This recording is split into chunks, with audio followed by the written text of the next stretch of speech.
Hey,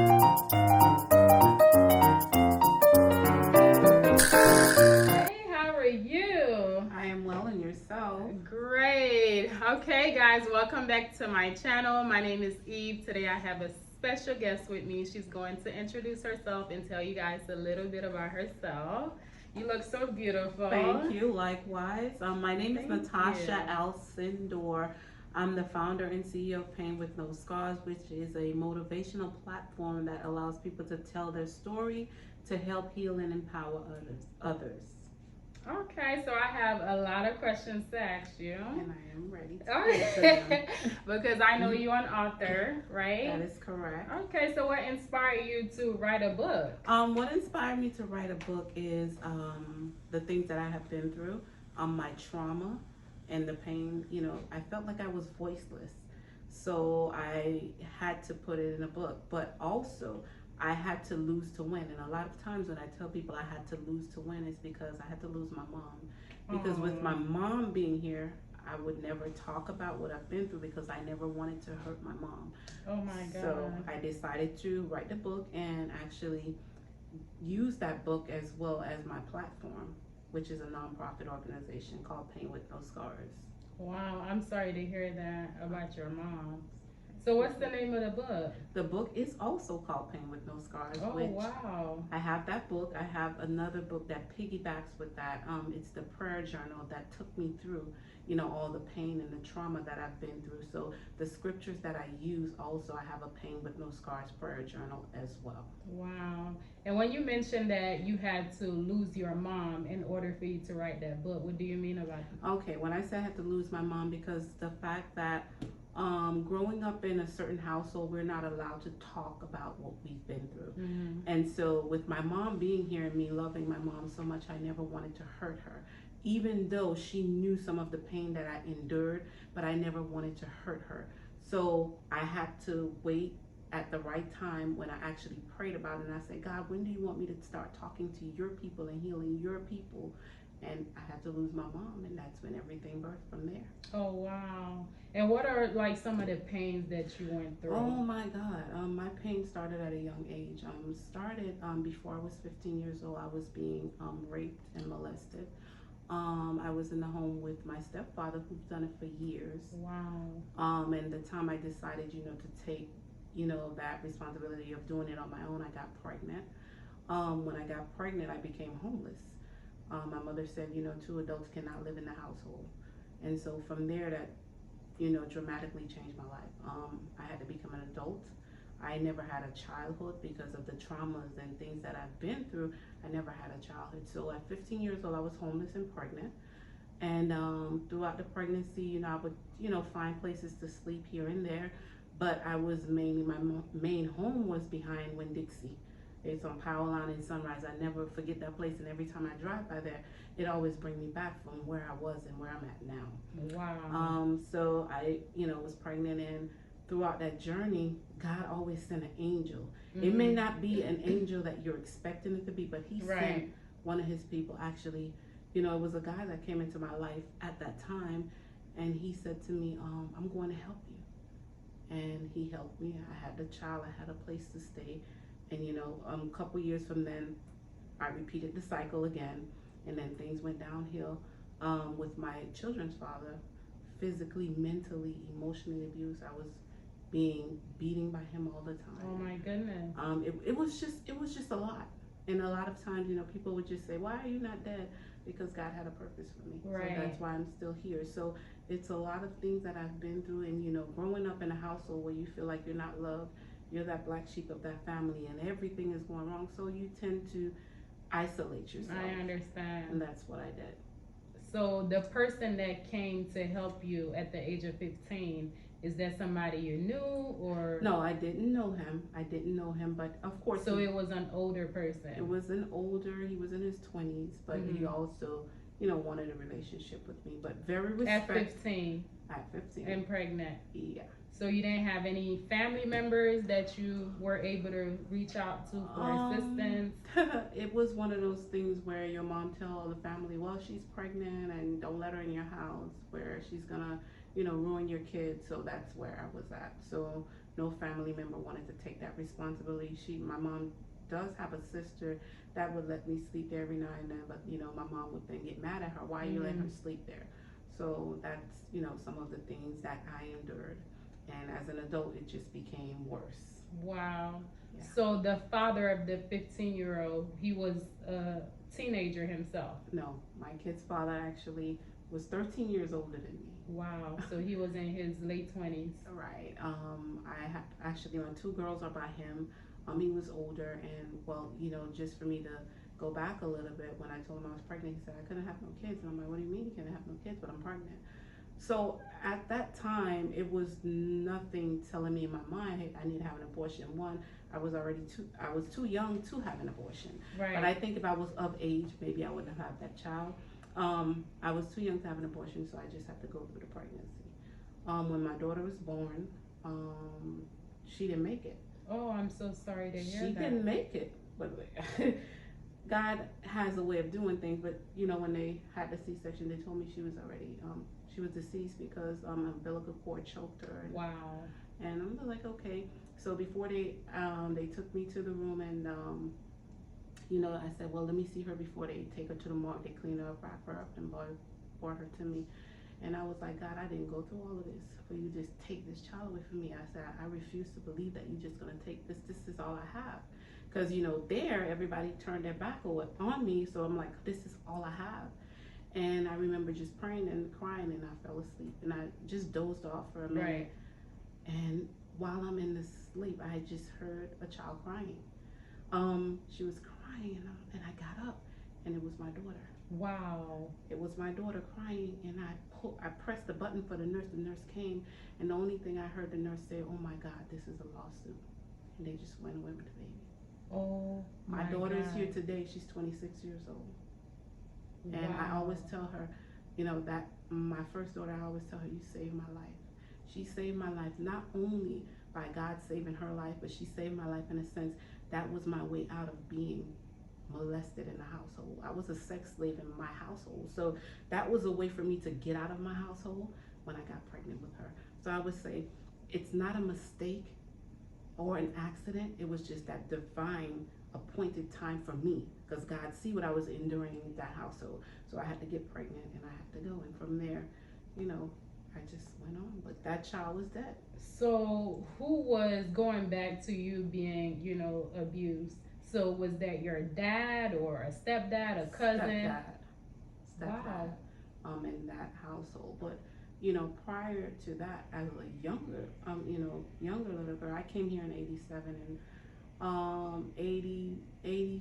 late 87, 88, I was about 7 years old, we'll say a half, but 7 years old, going on 8 years old. And I remember I had a cousin. He was doing things to me that were inappropriate, but it was one of those things that was like, if you tell your mom, your mom not gonna believe you, and I'm going to whoop you. So it was like this cousin, every time I would come home, he would have me to perform oral sex on him. Oh, so goodness. And I would tell him, but it's wrong, but we're first cousin, like what? But it was just him causing me to do these things. And when I would say something to my mom, and she would say, well, you're a liar. Wow. And I would say, Mom, why would I have to lie? I said, I'm only 7 years old, why would I lie? So these were things. So knowing that every time I brought it to her attention, you never believed me, it became, well, I'm a standstill. I'm not gonna say anything anymore. I'm at a standstill because you don't believe me. So it's a lot of things, and that's why I tell parents nowadays, believe your child. Mm-hmm. Listen to your child, believe your child, because I always said something, but I was never believed. Then I had landlords, like my mother landlord at the time, 8 years old, he was having sex with me as well, and I'm 8 years old. Wow. So it was one of the things, Mom, I'm telling you, oh, you're trying to get me to get kicked out. You're trying to, have us to not have a place to stay. So all these things, I just had to deal with them and endure them, and just, hey, I don't have a choice. So at 7 years old till 15, you were going through all of that, and your mom did not listen. No, did not believe. And I remember I was probably about 12 years old. I had a pain. And this was after my stepdad had sex with me. The pain was excruciating pain. I had to go to the hospital when I got there. They were like, what's wrong? And I couldn't say anything. At the time, I couldn't say anything. I'm just like, I'm in pain, but I had to go through events where my inside was damaged because of, we talking about a grown adult Right, with a little right. kid. So my inside was damaged, and where I wouldn't be able to hold my pee and things of that nature. And then, my mom would be like, oh no, she's doing something out here, this and that. But I'm like, no, mom, I'm not doing anything. It's happening right in your house. So it led me to believe that, hey, nobody cared, Mm-hmm. nobody was on my side. So I just kept quiet. And that's why I raised my girls so sheltered, and it's only mommy, mommy, mommy because of what I've been through. Right, of So, course. yeah. So at school, I know you had to go to school, so you didn't feel like maybe I need to tell my teacher or a friend that maybe you were able to tell anything to? Well, actually, I did. I brought police at the house numerous times, and it Wow. was always that she's lying. She wants to have a boyfriend. That's why she's saying these things. And there was not a bone in me that could lie. I'm a child. Right. Only thing you're teaching me to tell the truth, but then again you're using it against me. Right. So I did. Police came, principal came, nurses came, and then it was just like, don't believe her. She's lying. That's all she do. So that's why I never got nowhere. Couple of years ago, I would say I was about 37, and I got a knock on my door. And when I got a knock on my door, it was a detective. Mm-hmm. And a detective came and they showed me the file, and they were like, do you know this person? I was like, yeah. I said, oh my God, what did he do now? Wow. And to find out he was having sex with his 10-year-old daughter. Wow. And they said, we have so many reports from you, that's why we came to you. And she said to me, the statute of limitation is up for you, but we have a case on your sister. The statute of limitation is not over for her. And I said that would be up to her if she wants to pursue it. So she never pursued it. She never moved forward. But these were some of the things I would do. If I was lying so much, they had over 50 complaints from just me. Wow. So that's why they were able to come to me to see, hey, is this child, is she telling the truth? I said, believe this child. She's telling the truth. So you have a little sister that went through the same situation. Yeah, my sister that's after me, that same, I call him a monster. He did the same thing to her, which at the time I wasn't there to protect her. And what kills me is that my mother told her not to tell me. So my sister never told me until we got adults. And one day I picked her up and I took her to my house, and she actually opened up to me and told me, listen, this is what happened. And which it killed me because I would have never let that happen to her. So it happened to her, which it's nothing I can do. Until now, I still actually tell her, I'm sorry I wasn't there for you, because if I knew, I wouldn't have left you there. Yeah, but you were a child yourself, Well, and with protecting her, I'm already out. I was out at 15. So I could have protected her. Yeah, I was a child on my own, but you know what? I could have made sure that didn't happen to her if I was aware of it, but I wasn't aware of it. So that's where, and I still beat myself up till today because I felt like I should have protected my sister. And I believe that we don't have that relationship because that happened to her, because I'm still beating myself up because I felt like I should have protected her. So this is a conversation that you never had with your mom as an adult? I did. Wow. Prior to her, before she passed away, we had the conversation, and she said, I apologize. She said, I believed you, but there was another part of me that didn't want to believe you because he was paying my bills. Wow. Yeah, he was taking care of me. So that's where, there was an issue because he was taking care of her. So she didn't want to lose that. So she felt like, hey, I have to go. Oh my God. We spoke about it. She apologized. And up until she died, and I remember a couple of days before she passed away, she said, Natasha, I never knew you loved me so much. And she said, out of all of my children, I treated you the worst. My mother treated me the worst. You pregnant and you're telling your mom you outside of your mother's house, and you're telling your mom you're hungry, and your mom have the food and didn't give it to you, and just watching you cry for food. But I forgave her, but I just wanted to know why. Right. So these were some of the things that I still battle with. This is my mom. You carried me for 9 months, and and you're doing such evil things. So these were things I was like, as a parent for myself, I would never do that to my child, right, my kids. So I kind of, I forgave her, Mm. I forgave her just, Girl, saying, you need that. yeah, yeah, Oh just, my goodness. doing some of the mean things that she did, but she didn't know any better, and I had to figure out that she did what she knew how to do. And that's what was probably taught to her. And I always asked her, I said, Mom, when you were growing up, were you molested? Were things happening to you? That was a question that she never wanted to answer. But I know once you get quiet, that means you've been through it. Right, but I would think the fact that she went through it, then she'll know better. Well, sometimes I always say people that going to school don't give you an education. Education Correct. have to start at home. So if you never had that education at home, there's no way you're gonna be able to figure it out at a, you coming to the United States as a adult. Right. You didn't have the experience. So there's things that, yeah, it's not, your mind is not ready for that type of stuff. And I think that's where my mother was at. She wasn't ready for that. Wow. Yeah. So going back, being 15 pregnant, you found someone that's able to assist you, put you in a home, help you raise your daughter. Thank God that, she was able to come back to life Right. after you pray, of course. So take me back there. Like, what happened after that? Like, how were you able to still going through this at 15, raising a child, living with a grown man? Well, actually, with him, I wouldn't say living with him. He was living with his parents 20 something years ago. He was living with his parents. But he was doing all of these things for me. But he told his parents that, the child was his. I know the child wasn't his, and he knew that it wasn't his because we never slept together. Right. Of course, so that was the only way he felt like he would be able to assist me without his parents getting involved or getting mad by saying that was his child. So he never lived with me. He was still with his parents, but he just made sure I was okay.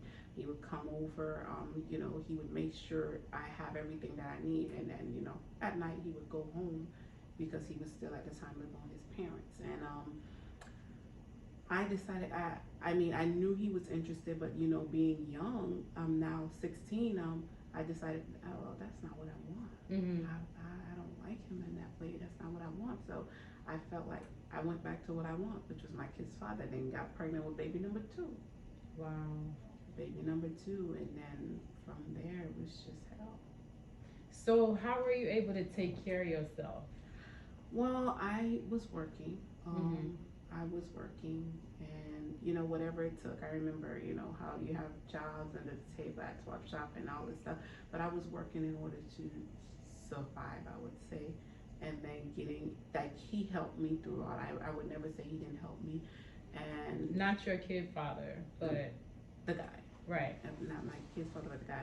But he helped me up until, and now I went and be with my kid's father, and then from there, it was just like I got beat up every day. I would walk around with a black eye. He didn't want me to actually be who I was really destined to be. So therefore, if I was with him, I wouldn't be able to wear this. It was just like, you wear muumuu and you wear your work uniform. You never was able to. I couldn't. It's certain things I couldn't do because he would never allow me to do. So it was just work and home, and I had to still work 2 jobs, paying bills and this and that. Never seeing. And he wasn't helping you. He wasn't helping, and it was like get paid Friday and don't have no money on Saturday. So that was the thing with him, and and it just one day I just decided to run away. Took my kids, and there you go, homeless again.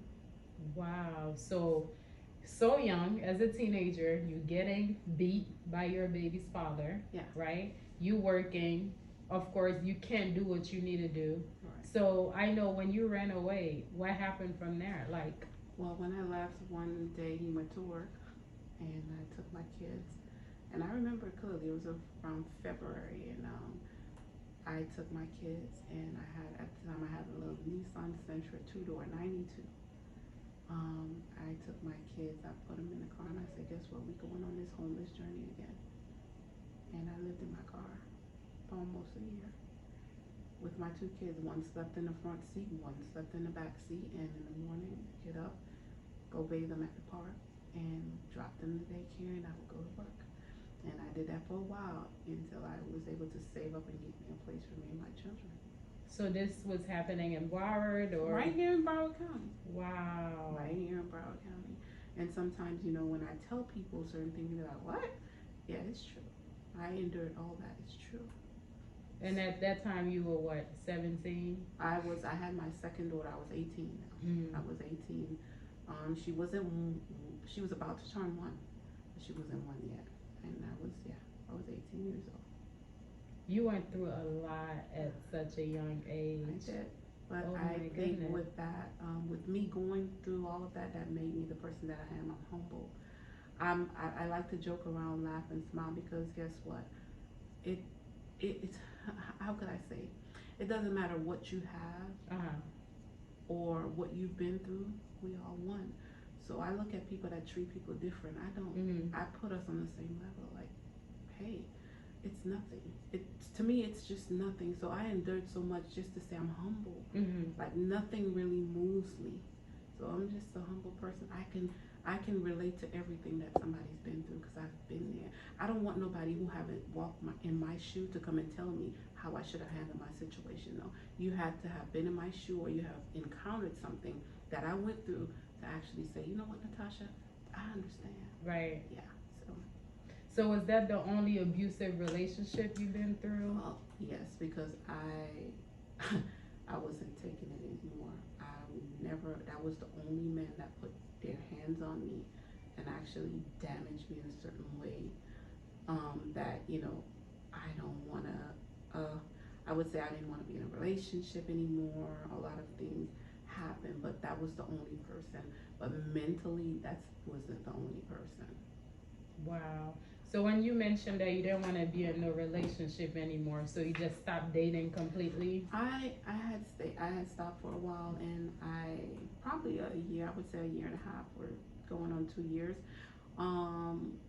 The reason being is because I was just disappointed. And the fact that before my children's father, I went through so much. Right. I just wanted to be with my kid's father.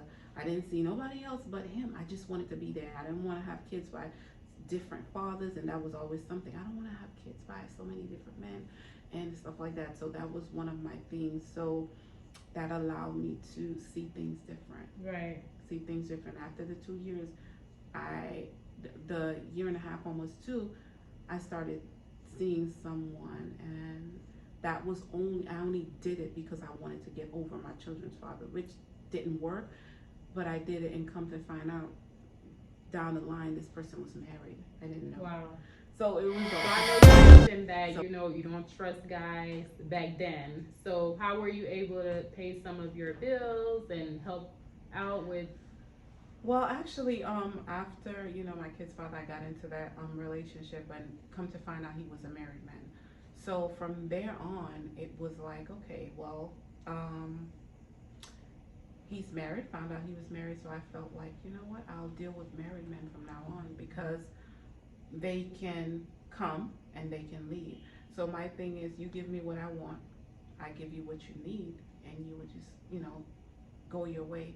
And I know the concept of it was not a good concept, but I was so damaged and I was so hurt, and I felt like I didn't want to get attached to anybody, and that was the only way for me to help me with what I've, endured in the past.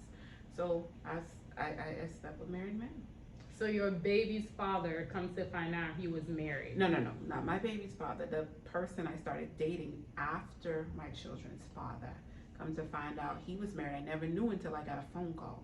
So from there, it's just like, okay, this is what I'm just going to do until I get to that place. Now, to go back when I was a little kid, you seen everybody that's older than you, they were just sleeping with married men.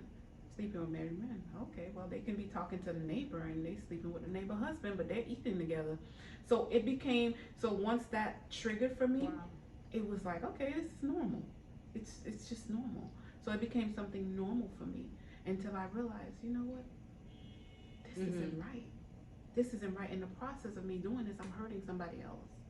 So when I became, I got to that point where I found myself and I'm like, this is not right. So I stopped. But not to say that I didn't do it. A lot of women don't talk about it because they're going to be judged. No, it's what you did. Talk about your truth. And that's Facts. why I'm stuck on talking about my truth. Did I sleep with married men? Yes. Did they give me what I want? Yes. Did I drive luxury cars? Yes. Did I, I was just at a place where I felt like that was consuming me. So you didn't want no attachment to these men you were sleeping No with. attachment at all. No attachment at all. And I, in the process of me going through my journey with that, I felt like I was better than that. Mm-hmm. Not only I'm sleeping with you, you give me what I want, and you leave. What do they give you when you mentioned they give you what you? Well, it was just my bills were being paid. I was driving the car that I want. My kids were being well taken care of. Those sort of things. So I felt like, okay, I'm gonna do that for now.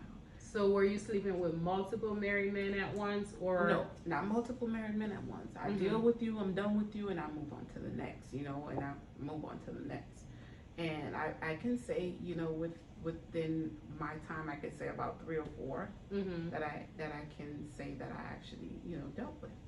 So were you ever sleeping with men for money, or that wasn't your thing? I was never sleeping with men for money, but at the end of the day, however you look at it, that man I was sleeping with, he was not my man. Right. He was helping me out. Right. It wasn't a sense of, oh yeah, but you were still giving me something. Right. So it was not, I wasn't putting myself out there, but it's the same concept. I was still getting something from you and giving something to you to be able to, survive. So that's where I was at in my life. So do you think it's a curse, sleeping with married men? Do you think it's affecting your relationship now, or? Oh no, that's now I'm 42 years old. That's you stuff look that good. Thank you. That what happened in my 20s. Now would I go back to that lifestyle? No, it's not a curse for me. But now getting more knowledge, do I think that it was wrong? Yes, it was wrong. But this is what I've seen all my life, and to me it was just normal. Right. So now that I understand that, hey, it's wrong, and I decided to, hey, you know what?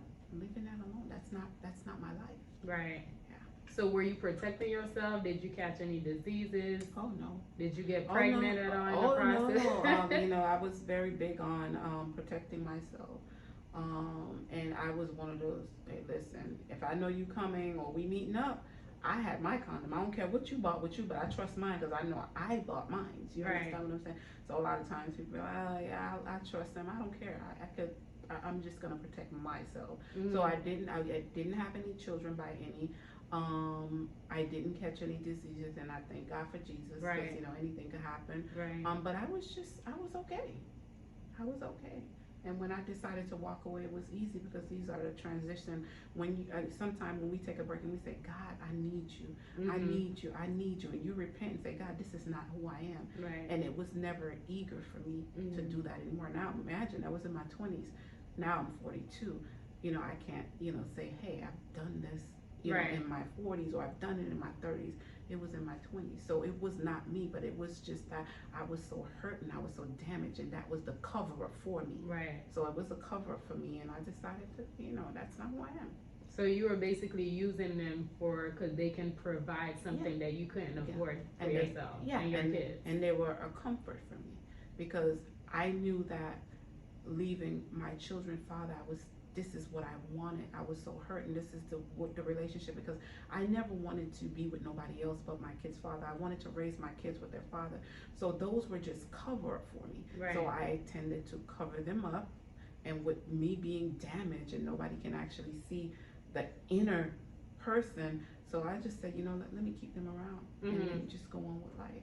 And I was making sure that my children were okay in the process. I still protected them, and I still didn't allow the things that happened to me to happen to them. Until now, I would always question my daughters, like, hey, anything, what's going on? Right. And that, do you guys feel uncomfortable? I would As always you question. should. Yeah. So these are things, it was just that I was protecting myself in a sense of I was protecting my kids as well. So. Okay, so I know now you're in a relationship, and what you mentioned, you have an amazing man. Oh yes, I do. So what can you tell me about him? He's oh my God, he was just what I prayed for. Everything that I asked God for in a man, he has. Like, what make him different from any other guy that you've dealt with? Oh, what makes him different? I would say he's a special piece that was missing out of the puzzle. Oh, wow. Um, he understands my needs. He understands me. He understands where I came from, and he understands where I'm at now. You know, sometimes you pray and you say, God, you know, this is what I want, this is what I want. But sometimes we pray and wait. But this was one of the prayer that I prayed for. And when it came, I didn't understand it. Because he was just everything that I prayed for. And, you know, I've made mistakes throughout the relationship, because what happens now is that you've been broken and you know, this can't be real. This can't be real. So that's where I was at, and sometimes I misunderstand him, but when he understands me, because sometimes I would even try to do the scare tactic with him from my past. It don't work. It don't work. And even when I tend to like sometimes bring up my past, and I would say, why, you know, you would want to be with somebody like me, and he said, I prayed for you too. Wow. So it's just that puzzle, that piece of that puzzle just needed to be connected. So do I believe he was sent by God? Absolutely, because he has everything that I want. And just to, you know, we don't have any children together. We're not married, but my kids, you cannot tell that's not their father. Right. Which their biological father is here, but you cannot tell that's not their father. So he is just what I needed. So when you said that you didn't understand, that's what you prayed for, and you didn't understand it. What do you mean by that? Because I tried to push him away many times. I'm like, no. So was he just too nice and you like them thugs? No, I wouldn't say I like thugs. I wouldn't say I like thugs. It was just I would, you know, I'll go back to that story, but I just felt like, why is he was just too nice. He was just giving me everything that I want. And it was, when I say that, it's because before he thought about himself, he thought about me. He made sure that I was in that better place. Right. And he listens to when I would say, well, I need this and I need that. And he may not answer it, but days later he's coming with it. So he actually listens to me. And that's sometimes we miss out on relationship, because our spouse don't listen to us. Right. So I was like, oh my God, you know, God, is this you? Is this you? And I would sometimes lay in the bed and I would be like, God, is this you? Is this you? So I had to realize that, but God had to take me back. But you prayed for this. Right. So now what's going on? You prayed for that. I gave you exactly what you prayed for. But I was pushing them away for a long time. Wow. So what made you realize, okay, this is the one for me? When I had to go back, and I remember telling him, listen. Oh, so you left him? Yeah. Why? I left him and said, I don't want to be with you. And the reason why is I don't want to be with you. And it was not like we were, well, how would I say that? It was just like, I know this person loves me. Right. I know this person wants to be with me.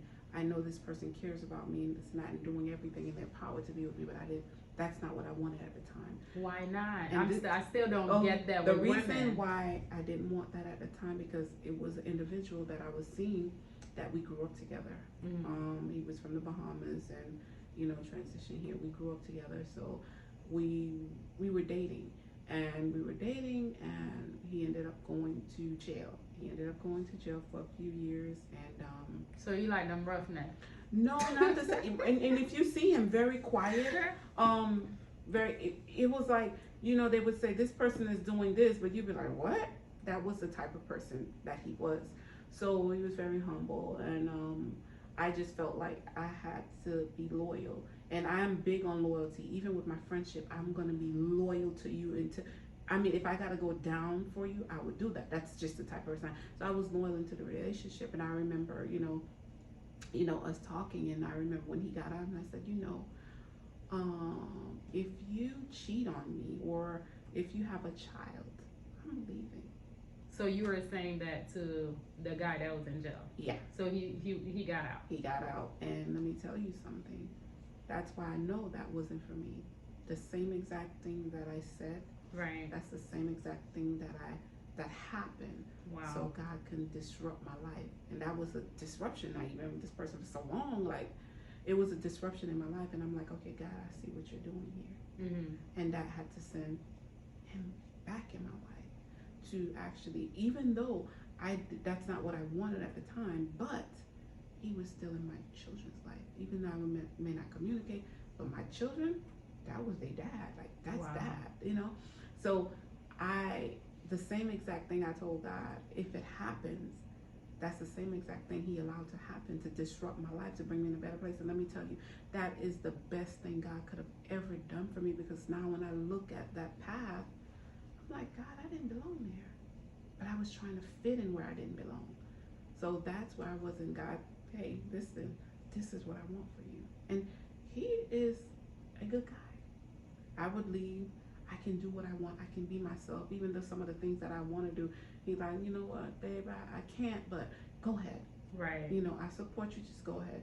And he's very supportive. Anything that I do, he's behind me 100%. And that's what a lot of us need. Like, he's behind me 100%. Wow. So you guys are still dating? Oh yeah. Yeah. Oh yeah. You know, that's Clyde right there, and I'm Bonnie. But yeah. Wow, this is amazing, and I'm happy to hear that. I'm happy to hear everything that you went through and what you're going through right now. So all of that details, are they in the book or? About the gentleman now, no. It's not in the book. About the narcissist that I encountered, no. It's not in the book, which is something that I'll be working on next year. Okay. So you have a book out now. Right. And what's the name of that book? It's Pain with No Scars. What's the name of the first book? I have the book out with a little bit of my story. That's Pain with No Scars. And I have the prayer journal that piggybacks. Okay, it's a prayer journal. No. My story and then a prayer journal. That the scriptures that I use to help heal, to take me out of that place that I was. So it has a prayer journal that comes with it. Along in that process, I had to forgive a lot of people. Wow. I couldn't do these things without forgiving a lot of people, where I can actually talk to the person that molests me. Wow. How you doing? What you need? You need anything? That is big. Yeah. So I had to forgive a lot of people. So sometimes, a lot of times, people write books and they don't forgive the people in their book or in their past. It's not a good thing. You're not moving. You're still stuck because you're still holding on to the back. So I also did. Forgiveness is key. Let it go. I have a book called Forgiveness is Key. Let it go. And I had to do that. So all of that process, it just didn't just, oh yeah, I wrote a book just to write a book. I had to go through a process. And was the process easy? No, it wasn't easy. I cried. I'm like, is this what I really wanted to do? You know, I had suicidal thoughts and I wanted to kill this person, and you know, because of what they did to me. But no, I had to go back and forgive everybody. And now that's, like I said, the person that I am now, people may not understand. I'm a good person. Wow. The thoughts that I used to have, not to say I was ever a bad person. Right. The thoughts that came to my mind, because people just, you know, I was getting stabbed from every angle. Especially when you get stabbed on your mother. Yeah, you're 15 going through this. Yeah, so therefore I had to go through a forgiveness process, and I forgave everybody. And now I'm just like, if I have any enemies, I don't know about, but I never created any enemies, because I give everybody the same love. I love on you. You know, if I feel like there's something wrong, I just distance myself, but I would never, you know, belittle you in any way. So that's just who I am. How did you come through the state of mind where you felt like, okay, in order for me to heal, I have to forgive these people? Like, what got you to that point? It was a lot of prayer, because the anger I felt in my heart, and I had asked God to take this anger out of me. Because you know what it feels like, not even saying that you're looking at someone and I want to kill this person. If I have a gun, I would kill this person. But then I had to think, what about my children? Right. So everything that I did, not only for me, but I had to do it for my kids. Number one, they were not asked to be born. I brought them here, so they're my responsibility. So that means that I have to take full responsibility for my action. And if I go, they don't have nobody. Their father's not in their life. So what am I doing to my kids? So guess what? I was just gonna create another monster that I birthed. I'm creating two monsters that I birthed. So that's why I was allowed to, hey, I gotta forgive everybody and be able to move on. God give me, and I forgave them, and I let them know I forgive you. If you're walking around feeling that you did something wrong to me, I forgave you a long time ago. Right. You know, so that's where I'm at. So that's what helped you also to not kill yourself, because you mentioned that you were suicidal. I was suicidal at all times, and I had to think about my kids, and I had to say, you know what, the only way for me to get out of that suicidal thought is to actually forgive everybody that wronged me, and That's big. Yeah, that's what took me out of that place, because it was deep. And I always tell people I grew up on damage and I survived on rage, so my action was to always, you know, what do you want? Like, it was always that jumpy thing. But now I'm just as calm as they come. I'm just calm. I don't let anything, you know, bother me, in a sense of, you know, oh, somebody will call me and say, hey, Tasha, this, all right, you know, I don't let it get me to that place, because that place where I was is not a good place for anybody, yeah.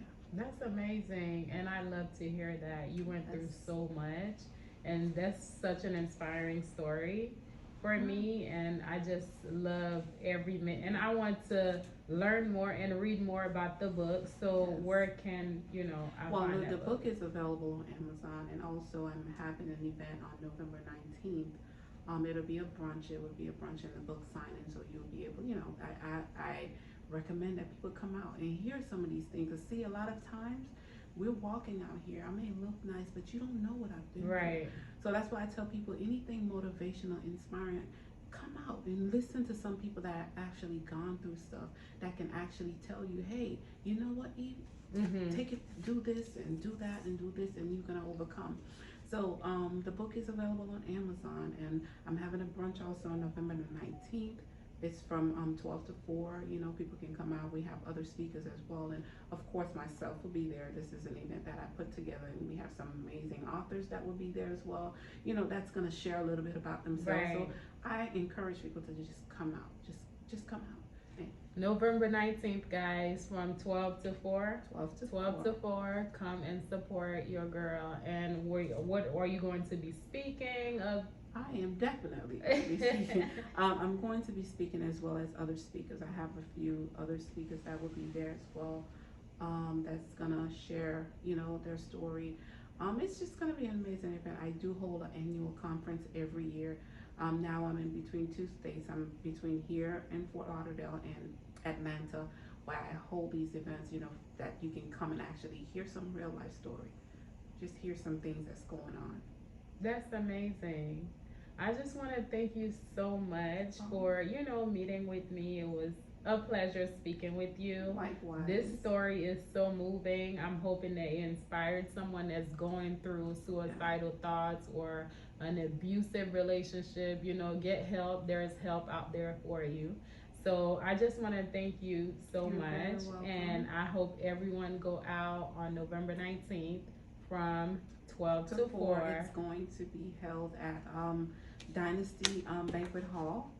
It's 3190 West Commercial Boulevard in Tamarack, Florida. You also can get tickets on Eventbrite, which I'm running a sale for this weekend, Thanksgiving sale this weekend. You can get your tickets, and you know, just come out and just enjoy with us. Okay, well, I will definitely be there. Hope to see some of you guys there. Thank you again for watching. You guys have a great day, and all of her information will be listed. So tell the people how to reach you if they're on social media. Oh yeah, if you're on social media, you can find me on Instagram, Awesome Tasha, AWSUMTACHA. Now Tasha is with the C, not with an S. You also can follow Pain with No Scars on Instagram, one word. On Facebook, I am on Facebook as well, Awesome Tasha, AWSUMTACHA, and Facebook, Pain with No Scars. Okay, one word. I'm available. I'm on, also you can find me at painwithnoscars.com.